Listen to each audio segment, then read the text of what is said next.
And we are here with the lady, Laurie Denman of Chosen Paths Church. And one of the many people that she takes care for is Mr. Turtle, which is a bit of an internet sensation. But as you can see, he's quite big. So what is, Lady Laurie, what is Mr. Turtle? Mr. Turtle is a sulcata tortoise, which is the largest continental tortoise. The Madagascar and the Galapagos are larger, but they are island tortoises. So the sulcata comes from sub-Saharan Africa and is the largest land tortoise. So, okay, not everybody has I believe he's 65-pound reptile as a pet. No, but they are quite popular as a pet. In fact, they're overbred, they're so popular. You can't bring them in out of the wild anymore, but they do breed them. There is no way to neuter a female sulcata, so you got to keep them separate if you don't want babies. So my third question here is, how did you happen to come by this fellow here, Mr. Turtle? Back before I started traveling for a living, I did pug rescue for Pug Rescue of Florida. And there was a foster in Orlando that needed back surgery. And to save expenses as a rescue, we kind of go around the state to where the most qualified veterinary care can be had, but it's also a bonus if they'll give us a discount. And we have a neurologist in Argage Park, veterinary neurologist, who was doing back surgery on a little black pug named Ninja, who was being fostered in Orlando. But the surgeon was here. So I brought Ninja up here and nursed her through her surgery and recovery. And then she went back to her foster mom, who is a lady by the name of Linda Berlin, who is a biology professor at University of Central Florida before she retired recently. She now has a farm in Iowa. And one of her students gave her Mr. Turtle, and Mr. Turtle was the size of her hand.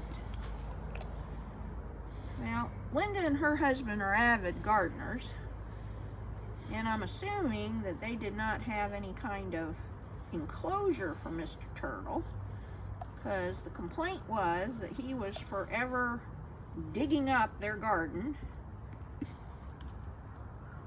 and digging in the yard. Now, sulcatas dig to regulate their heat because they are a reptile.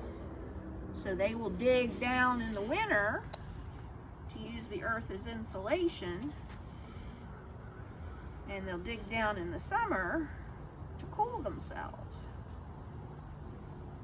So after about 15 years, Mr. Berlin got sick and tired of Mr. Turtle digging everything up, and Linda said she was going to have to rehome him. So I had always told her if she ever wanted to rehome Mr. Turtle, I would take him. And here he is. And at lovely Chosen Path. He is. So, question number 4 is it difficult to take care of one of these animals? I mean, if my child wanted one or somebody wanted one, are they difficult? The first consideration for adopting a sulcata is not are they difficult to take care of, but what happens to them when you die. They live 150 years. So rescues are overflowing with them because people don't adequately plan. So the first thing you've got to ask yourself is, okay, who's going to take care of this tortoise for the next 150 years? In my family, we have an agreement that when one of us dies, the rest of the family takes the animals, because they are family members. And so when I thought about getting Mr. Turtle, my kids told me as long as he was provided for in the will, they were fine with me getting Mr. Turtle. Well, fast forward, while he is provided for in the will, my daughter's since moved to England. My son's about moved to Texas. So Mr. Turtle is going to be a permanent fixture at Chosen Path Church. For those of you that are familiar with Chosen Path Church, we're a Carillion full temple, and we have recently purchased a dual-purpose property that, for right now, serves as my home, along with the Chancellor's home and the head of the Paladin Order's home, retired First Elder. But the rest of the home is used for the temple, and it has its own dedicated temple space. The grounds are pretty much 100% dedicated to the temple, other than Mr. Turtle's enclosure, which is 1,000 square feet. So that's where the care comes in. Once you've provided for your tortoise, then you got to start taking care of him. And you'll notice that I am just covered in this white substance that I am trying to feed him as much as possible. And that is to kill any parasites that he might have. Just like you deworm a dog, you deworm a tortoise. You do this, and then 2 weeks later, you do it again. So, my fifth question here. Wait, I'm not done with this one. Oh, okay. The rest of the care of feeding is to make sure that they get the proper diet. Proper housing, proper diet. Their food should be 80% hay. And it's specific hay, so you can't use any old hay because a lot of hays are high in protein. Anything that is high in protein will make his shell pyramid. So he gets a diet that's 80% Timothy hay, and then he gets fresh vegetables. No fruit, because that's too high in sugar.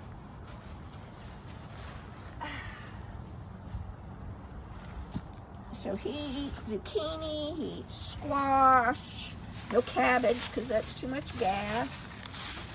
You can give him pumpkin, but you got to seed it. But his favorite thing in the whole wide world is collard greens. Good old-fashioned collard greens. So he gets some collard greens just about every other day, and he will chomp those. And then you give him fresh water, and you're basically done what you need to do other than clean up after him.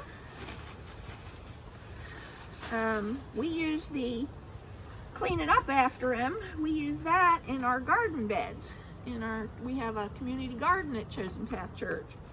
And so I collect the poop and put it in the garden. Alrighty then. So question 5, let me go ahead and jump through, since you've answered so many of them for me. I'm sorry. It's okay. So Mr. Turtle's here weighs about 65 pounds. Yeah. Is he a safe pet? Yes. I wouldn't say he's not aggressive, but if you understand reptile brains, he's a great pet. He loves to come see the dogs when the dogs are out in the yard. I don't let him interact with the dogs because you'll notice on the front of his nose he's got 2 fangs, and you watched him use that to break through the zucchini. I accidentally didn't get a green bean out of my hand fast enough one time, and they're quite sharp, but it's not intentional. Now, they do have a rutting season, and all animals during their rutting season are a little bit more aggressive than they normally are. So I have had Mr. Turtle knock me to the ground during his rutting season. And Lord Don was outside the fence, and I yelled, "Lord Don, what do you do to defeat a tortoise?" He says, "I don't know." I said, "Isn't it when you throw them over on their back?" He says, "Yeah, I think that's it." So the next time Mr. Turtle surged, I flipped him over. And I let him sit there for about 30 seconds. He peed his pants. Mm-hmm. And then I flipped him back over. And after about 3 times of that, he figured out who the alpha tortoise was around here. Absolutely. And it wasn't Mr. Turtle. So question number 6 is, you mentioned rutting season, but I don't see, I guess, over there, he has a girlfriend, right? He has a Mrs. Turtle. In my innocence, I thought it would make a cute yard decoration. Mr. Turtle had a different opinion on what she should be used for. Mm-hmm. So before rutting season starts this year, what I'm going to do is deflate a basketball and put it over her back like a coat.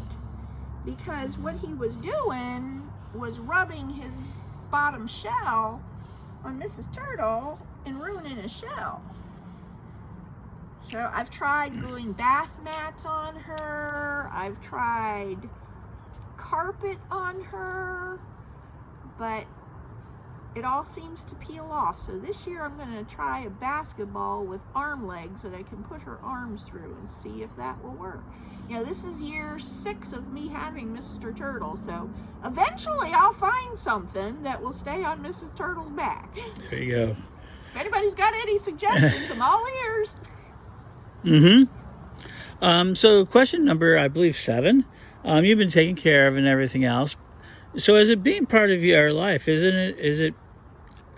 does Mr. Turtle fit into your life as a pet, as a family member, right? Well, I love him dearly. I don't know if he is capable of affection. Reptile brains, raptor brains are not very known for affection. He's interested in stuff. He's intelligent, but affectionate, he's not one of my pugs. Mm-mm. You know, you got to accept that, yeah, he'll be interested in. If I sit down on the ground, he'll come over and sit by me. I think he's interested in me, but he's not affectionate. In the wild, they're solitary creatures. They only get together to mate. And 2 males will fight each other to the death. So they're not highly social. At times, I've thought about getting other animals to share his 1,000 square foot enclosure, but everything I've investigated so far, he would get along fine with them, but they would steal his food and do other things that I don't want them doing, so I haven't expanded any other animals into the enclosure. So, question 8 is more about the sort of thing. So you mentioned this as a rescue, and you mentioned your pugs as a rescue. Can you talk to us about your practice as a rescue, I guess, as a pet hero, rescuer of pets? Well, I have gotten the Order of the Artemis before. One of the 3 tenets that I live my life by is that the world has to be better off for me being allowed to live in it. And my father was an avid pet lover, and I inherited that from him. And if I've got the ability to adopt or foster an animal that has been neglected or abused, then that's what I want to do. When my kids went off to college, they took the family pug with them because it was my son's pug. And I was terribly lonely. So I started talking about adopting, and I looked at Pug Rescue of Florida. And my sister, who fosters cats and kittens for Virginia's rescue, told me, Laurie, why don't you foster? You can help so many more animals than just the one you adopt. And so I did. And that was in 2011, I guess. First quarter of 2011. And I started traveling for work September a year ago. And in that time, I fostered 23 dogs. Because I worked from home, I asked for the hard cases, the ones that needed constant care, the ones that had health issues, that needed medication, needed somebody to make sure they didn't have seizures, whatever. And so those were the kind of pets that I fostered.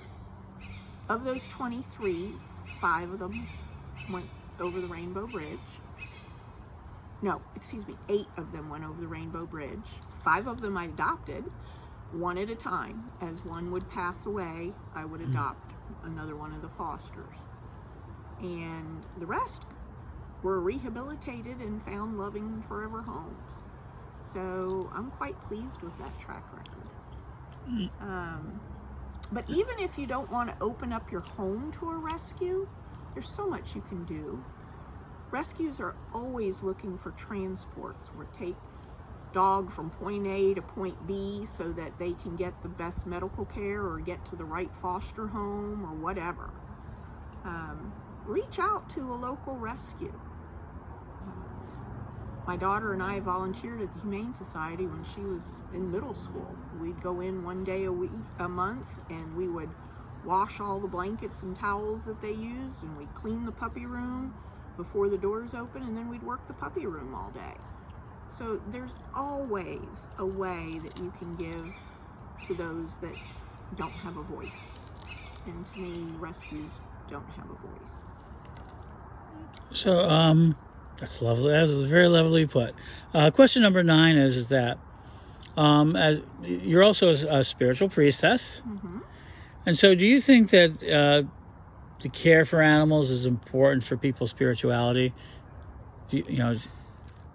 I think the care for others is important for people's spirituality.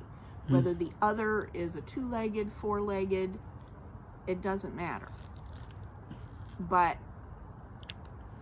to be truly spiritual, and this is my own definition, I'm not putting this on anybody else as their definition, but to me, to be spiritual, you must sacrifice. You must give extra, either of time or resources or effort or intellectual property or something to others, to not be self-focused.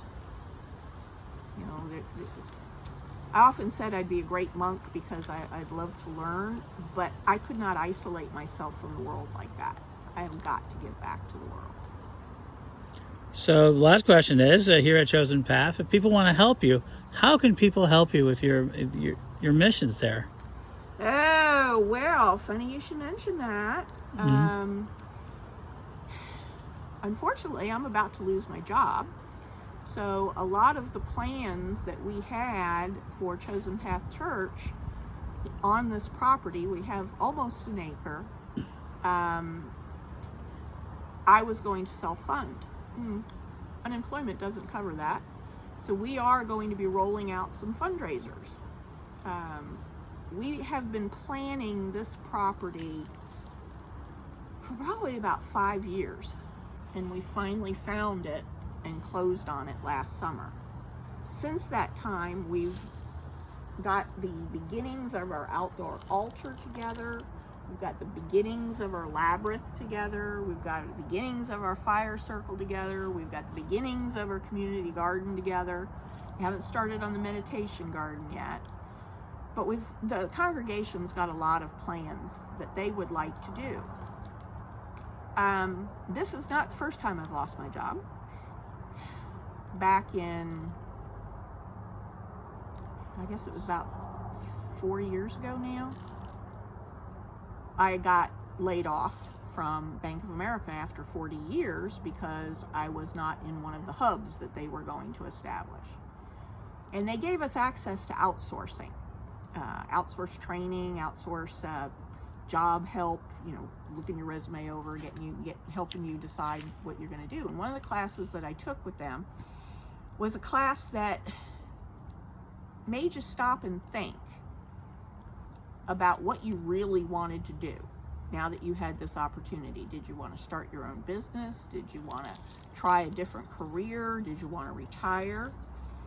And one of the questions they asked was, besides your family, what is your legacy? And that really hit me, because my family, even then, they were 2.5 hours away, and it came through meditation that I had 2 legacies. One was witch school. My legacy at witch school, I am the dean of students and the dean of mentors there. And building witch school and maximizing its potential so that the ripple effects of those teachings could be had was one legacy. And then the other legacy was to establish a physical temple property that would serve as a pagan community center. I am a member of the Northeast Florida Pagan Leadership Coalition. And right now we've got about 14 different groups that belong to it, of a myriad of pagan religions, very diverse. But Jacksonville doesn't have a real center of activity that people can use for rituals, use for study groups, use for witchy time teas, whatever they want to do. They're always scrambling to secure space to do that. And at that point, I decided my legacy was going to be this temple, and whatever we got for the temple would have to also function for the broader pagan community in Jacksonville. So that's where I'm going with this property. Terrific. Well, thank you for spending some time with us. And Mr. Turtle, we enjoyed it. I hope you had a good meal there. And we're going to be back with Lady Laurie about more information about different ideas. But today it was 10 questions about Mr. Turtle. I think we got them answered up. Have a great day. And we'll be back with more questions. Send me your questions at Ed the Pagan. Bye, y'all.